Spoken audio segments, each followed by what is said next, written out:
All three of you are deeply committed teachers, I know. So can you talk to me a little bit about what you see of the value of a liberal arts education today? Sure. Sure, you want to go first? Yeah. I love this question because I'm going to go somewhere a little weird. I grew up in 4-H, and 4-H is it's a youth group that supports mostly agricultural activities, but the 4-H pledge my head to clear thinking, my heart to greater loyalty, my hands to larger service, my health to better living, for my club, my community, my country, my world. That to me is such an ideal of what it is to be a human being and a participant in a community and a participant in this thing that we're all doing together, trying to get through life, that it really transcends the way that I think about what I'm doing here on this campus. It's something that's been with me this whole time, that makes me think about why I do what I do, because figuring out what it is to use my head, use my hands, use my heart, make my world better, is what I think I'm doing when I'm out here trying to give and receive a liberal education. I totally agree with that, Julia. I often joke with my students and I tell them I'm like PETA for people, right? Like, yeah. I'm that enthusiastic about human rights and people being able to access their human rights, not only in political terms, but also in very individual terms, right? And being able to add context to their practical lives about the way that we function. I think our society calls on us to function a lot like automatic beings, or in certain service of very predictable lives. But life, there's nothing about life that it's predictable. Yeah. You know, people all have challenges that are presented, and we all have adaptations we have to make. And I just find it helpful to learn from the adaptations of others. Yeah. And that's what humanities education allows me to do, you know? I think that there couldn't be a more important time in our history to engage with the liberal arts. And we're facing some major challenges in society, and we're also inundated with a lot of information. And I think what the liberal arts does is it provides students with a way of understanding the world from multiple perspectives and having the ability to think critically about the way the world and information is presented, and to go out into the world after UK with those skill sets will help them through some of these challenges that we're facing. And so I would argue that it's one of the most important times, because it's the cultivation of someone's mind and helping them to enhance their ability to think through some of the problems that we don't even see coming. So. Absolutely, and I think that what you get out of a liberal arts education that you don't get out of, just a technical education and a specific set of skills is what to do with yourself when you leave that job that you go to for 8 hours a day or 12 hours a day or maybe 4 hours a day, depending on the job market that you're walking into. And I think we learn job skills too as members of a liberal arts education community, but you also, you have to leave the job sometime. Even if you love your job, you have to go out and be a person. And liberal arts education is, like Damaris was saying, it's about how to be a person and how to be a person better. Yeah. And I think also we would be remiss not to mention, without a liberal arts education or humanities-based education, even if you're in a technical job, you can't be innovative. Like, that's what we teach.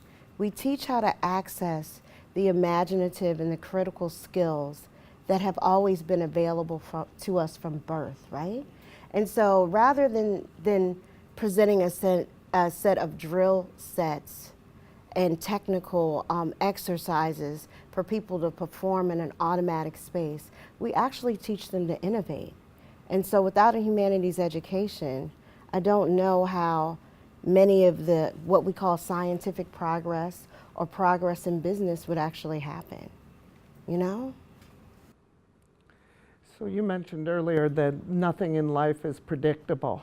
And to me, I think that that's one of the key things to think about the value of a liberal arts education, because we're talking about students, if you know, from 17, 18 to 22, 23 are most of our students, and they're going to have many jobs in their lives, and they're growing up in a world that's really changeable. And so we're, you know, the skills that exist today that we teach in professional training are really different than the skills people will know in the future.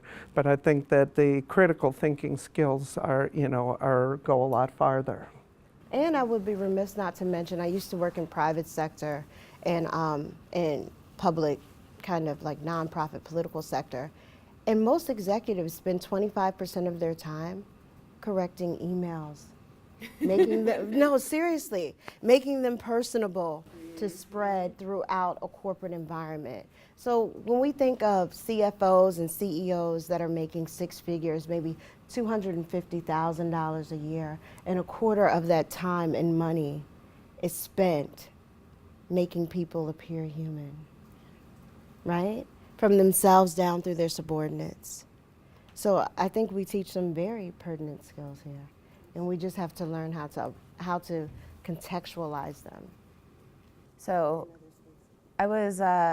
I'm teaching healthcare ethics this semester, which is how to be a good person while you're in the healthcare profession, and how to help coach both your colleagues, your fellow doctors and nurses and dentists, and also your patients on, you know, when to do things like pull the plug on a loved one, how to administer scarce medical resource in a fair way. And I just finished this mid-semester survey with my students where I was asking them, you know, what is it that you want to get out for the rest of the semester? Are there specific cases? Are there things you want to think about, learn about?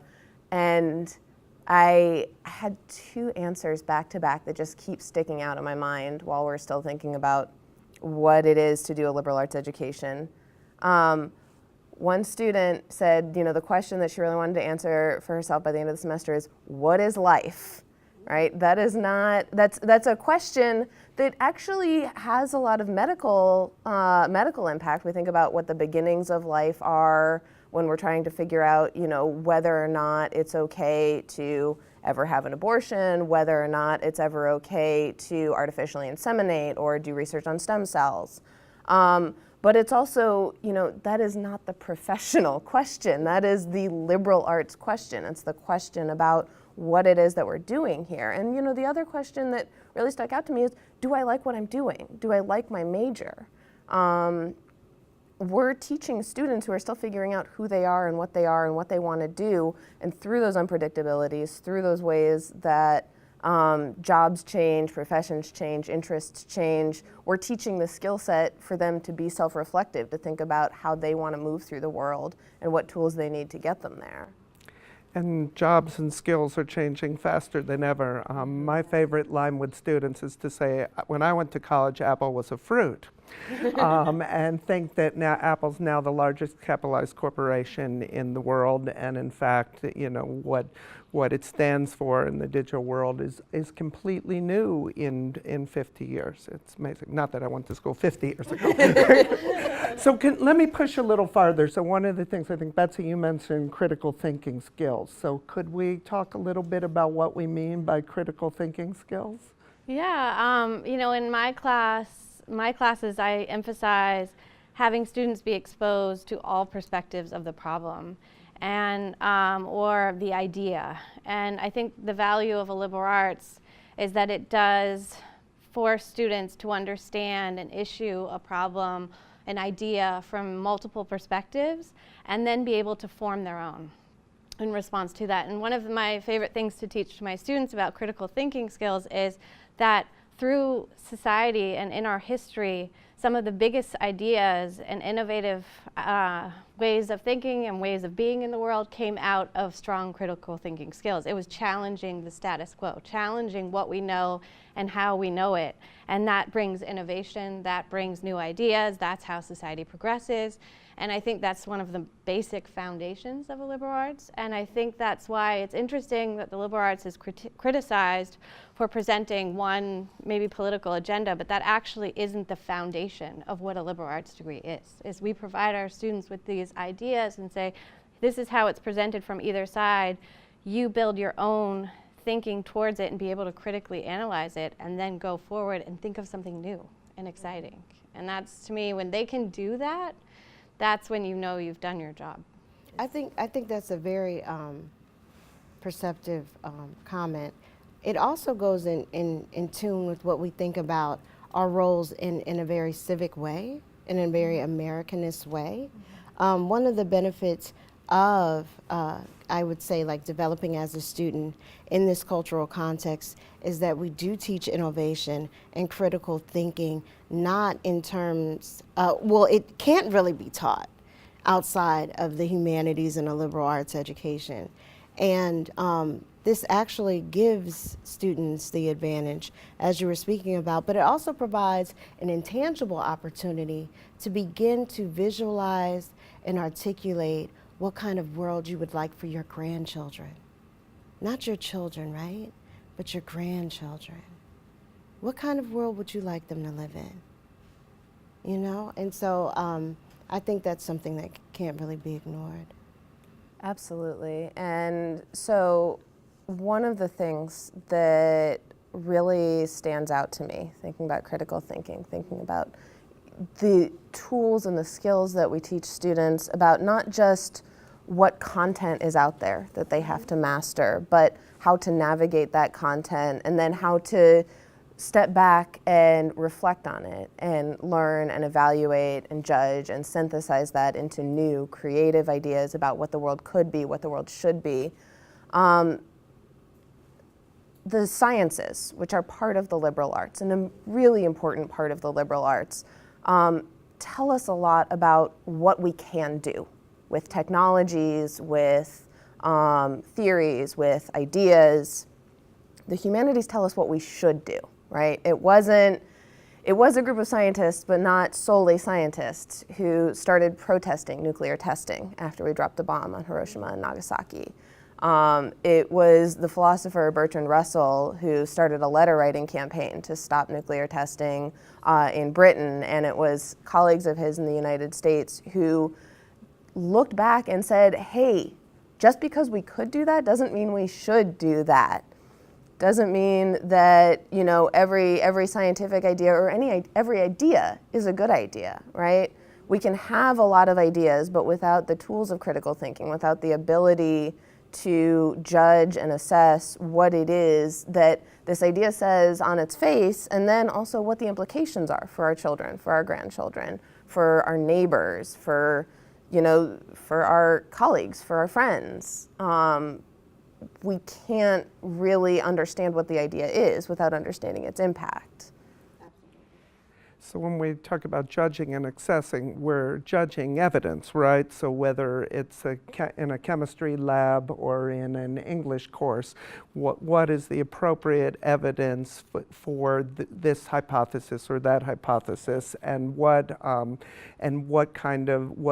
certifies this evidence? What is its legitimacy? What is it finding? So the humanities have been very influenced by a philosopher of science, Thomas Kuhn, who's written broadly about how, you know, when evidence accumulates that breaks a model, changes the way we think of the world, that opens up a different world. So, you know, the sun revolved around the earth until we had enough observational evidence to understand that in fact the sun didn't revolve around the earth revolved around the sun. And it's that, it's understanding what is the appropriate evidence and how to weigh that and what that does to your hypothesis. Yeah, I think that's so important, especially in a world where we have so much information to sift through. And I was just meeting with a $4 billion corporation a few weeks ago, and they said that's one of their challenges is we have so much data. We need the minds of liberal arts thinkers to help us come in and analyze this evidence and show and then present that to a broad audience. And I think these are the skill sets that our graduates have that makes them unique and sets them apart. And that's really different than the world I grew up in, right? So when I went to school, part of the real challenge in the liberal arts was to find the evidence, to find different evidence. So historians forever looked at the written record, and the written record had a certain bias to how we understand the world, because most people couldn't write. And so I came of age as a historian with a generation that said, wait, we could look at things beyond the written evidence. We could look at oral history, oral narrative, we could look at court records, we could count things. So we accumulated all this new evidence and changed, in fact, many ways the way we see American history. I think that, you know, it's evidence that nothing stays the same, that in fact the challenge has become very different. Now we have this pile of evidence that we need to be able to figure out how to evaluate and what's important. Well, this is exactly the point that Betsy was making earlier about we need the liberal arts in a new way. Maybe, I'm always, as a part-time historian, I'm always careful about the claim that now is different than any time before. But I think that so I'm not sure if we need the liberal arts more than we've ever needed them, but we need them in a different way, because for the first time we have more information than people to navigate that information, and we need the tools of critical thinking. We need an understanding of what standards of evidence are in order to start connecting the appropriate dots and disconnecting the ones that have been connected inappropriately, right? So, like, I don't know why I keep coming back to the atom bomb today, but you know, it's appropriate. Well, yeah. It's hard, if not impossible, to unlearn a technology that's already out there. Mm-hmm. It's also hard, but I think certainly not impossible, to change people's minds based on standards of new evidence. And what evidence is for you might not be what evidence is for me. We need critical thinking. We need an ability to communicate across different, both, you know, subject matter, but then also styles of communication lines, in order to figure out what it is that counts as evidence for you, what it is that counts as evidence for me. What's going to happen in terms of the humanities and technology, we really won't know until about 75 years from now, right? 2.5 generations. So I'd pick up on something you say. So we often talk about critical thinking skills as a process, but what you're suggesting also is critical thinking skills leads people to answers, right? Absolutely. So what the practical world needs, what jobs need, is not just somebody who pores over something and has a process, but it's a process that results in conclusions, whether it's the creative work that you're talking about here, or it's the business person who knows how to communicate to a larger society. So it's a process that leads to a decision making that has a strong basis. So can we switch topics a little and talk about another aspect of this? So I think it's Betsy who mentioned that that part of what we do is we show students all sides of an argument in different sides. So can we talk about that a little, about seeing different sides of an argument?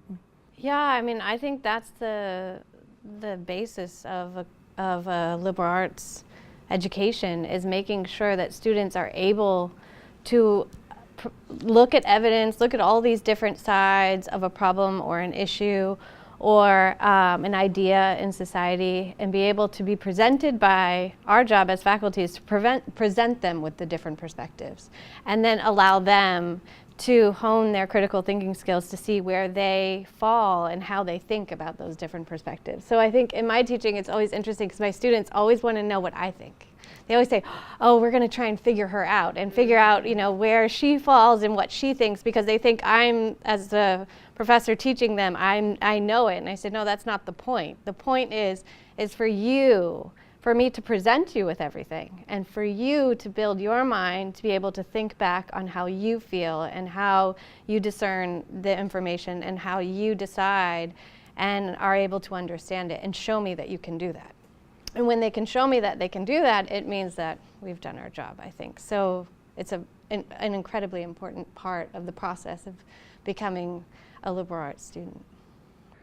So I have a similar experience. So I team taught a class on the American election, and there was no more contentious moment, but we brought in voices from both political sides. We would Skype in. We had actually congressional aides from both the Democratic and Republican Party Skyping in every week, telling us what they thought was going on. And the students, we had a straw poll at the beginning of the class and a straw poll at the end of the class. And some students changed their mind over the class, but as with the last day of class, we had an evaluation with the students, and the one thing they objected to, you never told us what you thought, what you wanted to do. And I was amazed they actually didn't get my views, but really excited by that we're able to, you know, open their minds really to the issues being fought out in this most contentious election, to have the students debate the different points of views in really exciting ways.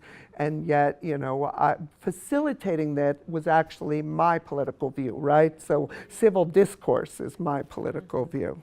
Yeah, I have a very similar experience in my healthcare ethics class. You know, I teach a number of really contentious topics that have been highly politicized, that are very literally matters of life and death for a lot of people. And one of the biggest goals that I have in that class is just to get people to see what each side cares about and what each side, how each side has reason to the position that they've arrived at, right? So like, to take abortion for an example, a lot of people know that pro-choice is the opposite of pro-life. And they know that if they're on one side, it means that they don't like the people on the other side, right? And they don't often know what it is that the other side cares about. They might not even know what the arguments are for the other side. They might not know what choice stands for, what life stands for. So we start with questions like, whose life, whose choice? What is it that is behind these labels that stands for a really complex network of views that even within a particular side, a lot of people have a lot of disagreements about? And so I see my responsibility as a liberal arts educator as not to teach people what I think, and I tell them at the beginning of class, at the end of class, every time I give an assignment, every time we come up on one of these units, I don't care if you agree with me at the end. I'm not going to tell you what I think, because I don't want you to try and guess and figure out and try to agree with me. I want you to figure out what it is that you believe in and show me why you believe that way and make it consistent with your other values. But just to show them what the arguments are on either side is incredibly powerful, to watch students who haven't ever sat back and thought about what it is that's at stake logically, what it is that's at stake in terms of the connection between my view on this topic and my view on a host of other topics, right? And so, yeah, I think that's one of the things that we get to do in a way that science doesn't get to do, right? And so, like, to take an example from earlier this year, science doesn't work, standards of evidence in science don't work by having two scientists stand up and debate each other about whether or not a fact is true, right? That's something that happens in politics. That's something that happens in certain parts of the humanities, certainly not in the sciences. Sciences don't present their standards of evidence that way. They don't think about things that way. That's not what it is to do science. It is what it is to think through an idea from all sides and to try and figure out what it is that we're doing here and what we believe. You said, and show me why they reached this conclusion. Mm-hmm. And that's really at the core of what we're talking about here, right?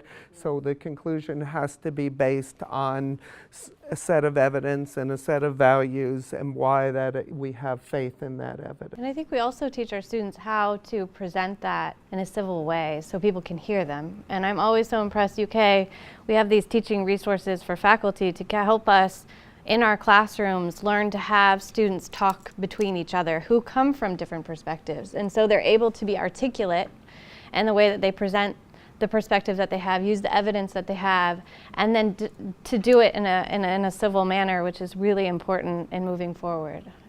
Something that it's integral to the foundation of our society and moving forward in productive ways. Well, we've already talked a little about how the sciences fit into the liberal arts, but do you two have something you'd like to add to that, or? Well, I'm a natural scientist and a social scientist, I guess. I'm a social scientist who loves ecology and the natural sciences. And the program that I run is, the whole point of the program is to integrate the natural sciences with the social sciences. So I think it's interesting that a liberal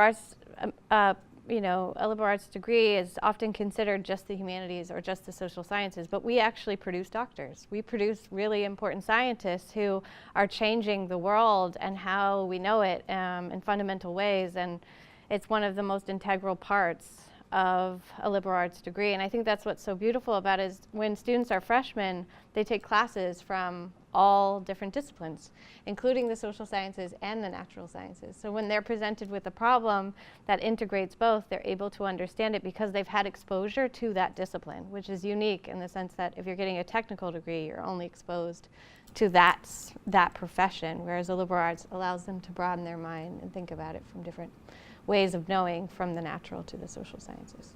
Well, I'm a creative person. I'm a writer. And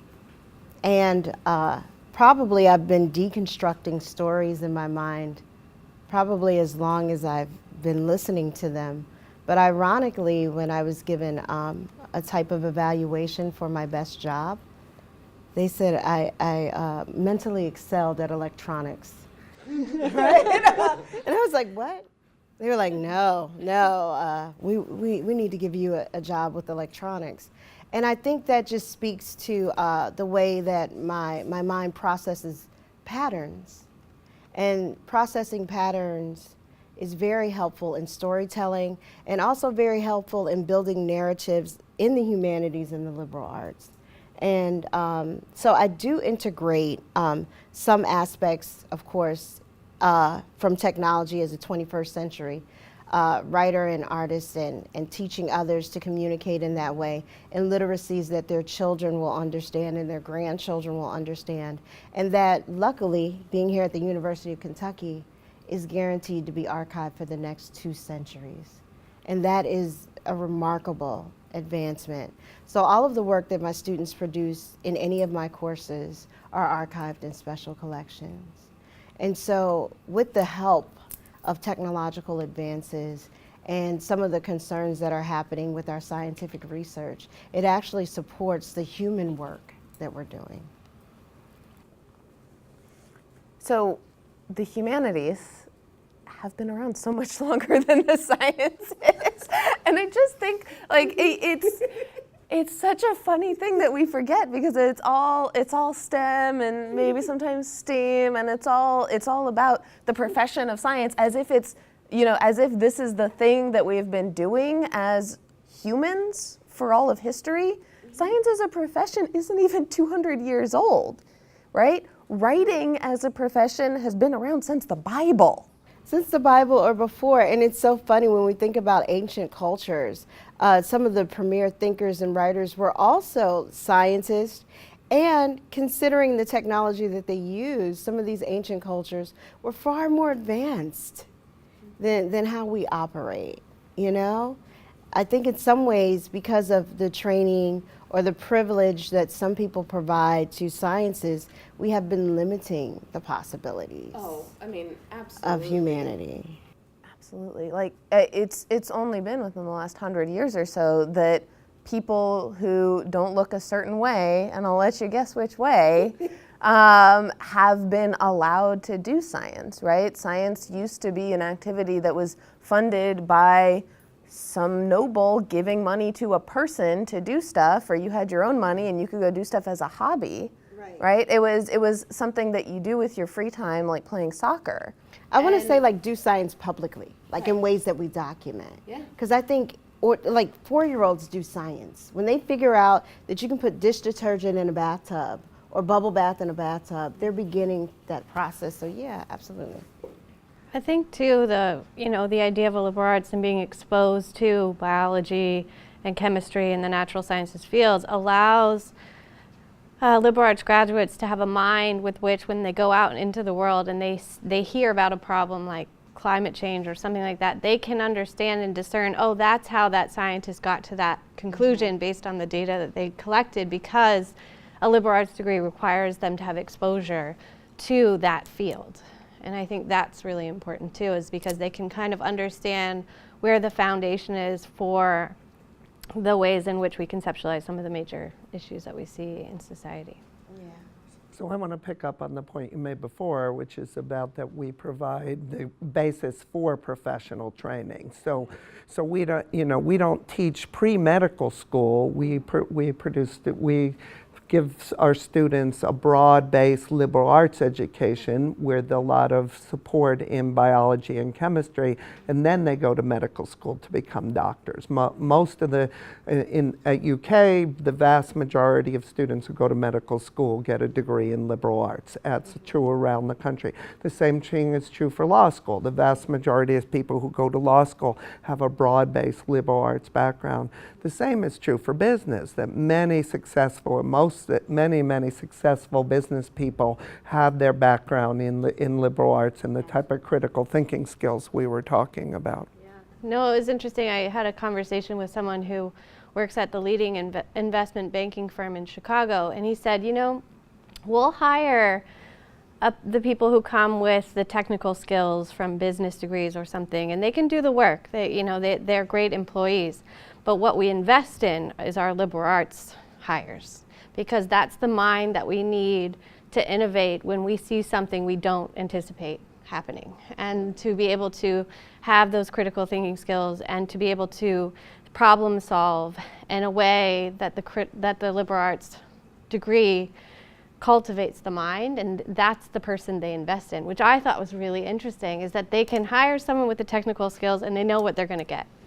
And not to say they're not interesting and not important. They're incredibly important skill sets and incredibly important to the foundation of the success of that business or company or organization, but it's the liberal arts mind that will see them through to the future. And I think that was really interesting to me to learn from the perspective of, job hiring. Yeah, I mean, it's creative, flexible problem solving, which is, it's like the meta technical skill, right? It's the ability to recognize what skills are needed to solve a particular problem, to do a particular job. I've been sitting here thinking about the fact that we keep coming back to things change, the world looks different, what jobs look different. There's been a lot of discussion in the air the past few years about what work is going to look like in 50 years, whether we're even going to have the same kind of conception of a job that we have now, which is different than the kind of conception of a job that we had 20 years ago, 40 years ago, 60 years ago. And it's not the chemists who are sitting around thinking about what work is going to look like 50 years down the line, right? It's liberal arts thinkers, it's creative thinkers who are trying to recognize problems of unemployment, problems of technology outpacing human job labor, who are trying to figure out, how we're going to get through this next century and the century after. We're living in a increasingly global society where the economies everywhere in the world, in some sense, feel more unstable, and parents and children are concerned about careers, and college costs more than it cost before to students, and parents want to make sure that it's setting up their children for the future. So what would you say to parents and to the kids about why a liberal arts education is a good way to prepare for this uncertain future? Well, I think that parents that are concerned about the degrees that their children and our students acquire is closely related to how they feel about their quality of life. And I think both the university, the humanities, the sciences, and other technical schools all are embracing the idea of what is a life. And the humanities, in fact, helps us to contextualize what is a life in many different areas. People that went to technology in the 90s are not making that type of money today as entry-level people. Lawyers, same outcome. Doctors are actually making less.